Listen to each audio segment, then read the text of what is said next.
कर्नाटक में sex scandal और यौन शोषण के आरोपों से घिरे जेडीएस से निलंबित सांसद प्रज्वल रेवन्ना 35 दिनों बाद जर्मनी से बेंगलुरु लौट आए हैं। एयरपोर्ट फ्लाइट लैंड करने से कुछ ही मिनटों बाद एसआईटी ने उन्हें गिरफ्तार कर लिया।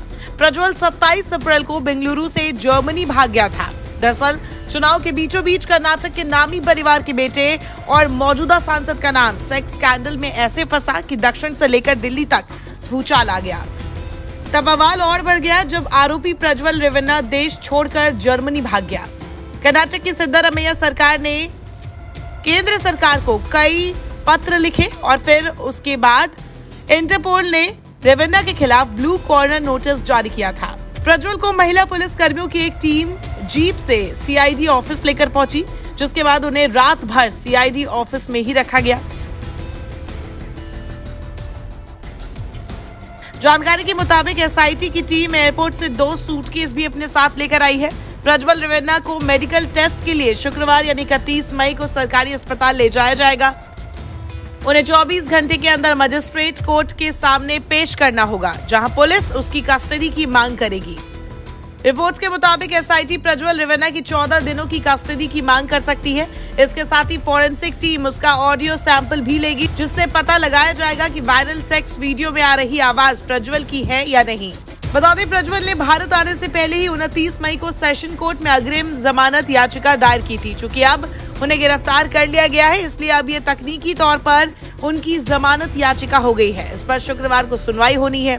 इस हफ्ते आसन सीट से सांसद प्रज्वल ने एक वीडियो भी जारी किया था, जिसमें उसने 31 मई को एसआईटी के सामने सरेंडर और जांच में सहयोग करने का वादा किया था। दरअसल कर्नाटक में यौन शोषण की कई वीडियो वायरल होने के बाद प्रज्वल रेवन्ना अप्रैल में देश छोड़कर फरार हो गया था।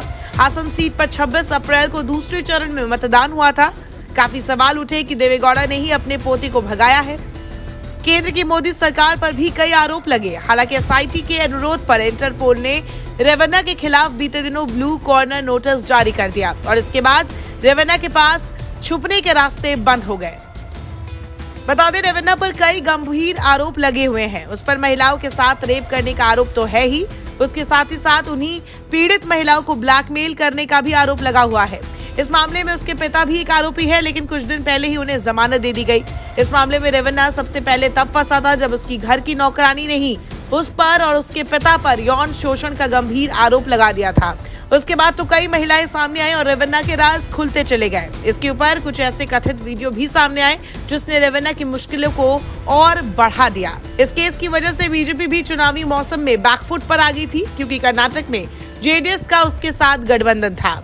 यह अलग बात है कि जेडीएस ने विवाद को बढ़ता देख रेवन्ना को पार्टी से सस्पेंड करने का काम किया। बाद में पूर्व प्रधानमंत्री एचडी देवेगौड़ा ने भी रेवन्ना के लिए संदेश जारी किया था और उसे चेतावनी दी थी कि उसे अभी वापस आ जाना चाहिए, वरना परिवार उससे रिश्ता तोड़ लेगा। 28 अप्रैल को रेवन्ना के घर में काम करने वाली मेड ने शिकायत दर्ज करवाई थी। उसने एचडी रेवन्ना और उसके बेटे प्रज्वल पर यौन शोषण का आरोप लगाया था। दावा है कि पीड़िता एचडी रेवन्ना की पत्नी भवानी की रिश्तेदार है। अपनी शिकायत में उसने बताया है कि 2019 में रेवन्ना के बेटे सूरज की शादी में काम करने के लिए उसे बुलाया गया था, तभी से वो यहाँ काम कर रही थी। उसने आरोप लगाया है कि जब रेवन्ना की पत्नी घर पर नहीं होती थी तब उसका यौन शोषण करते थे। जानकारी के मुताबिक प्रज्वल के खिलाफ अब तक यौन उत्पीड़न के 3 मामले दर्ज किए जा चुके हैं। इस मामले में रेवन्ना पर कई गंभीर आरोप है। रेवन्ना का ताल्लुकात एक ऐसे परिवार से है जहां पूर्व प्रधानमंत्री से लेकर पूर्व मुख्यमंत्री और मंत्री तक मौजूद है। ऐसे में इस मामले पर एसआईटी पर भी दबाव ज्यादा है।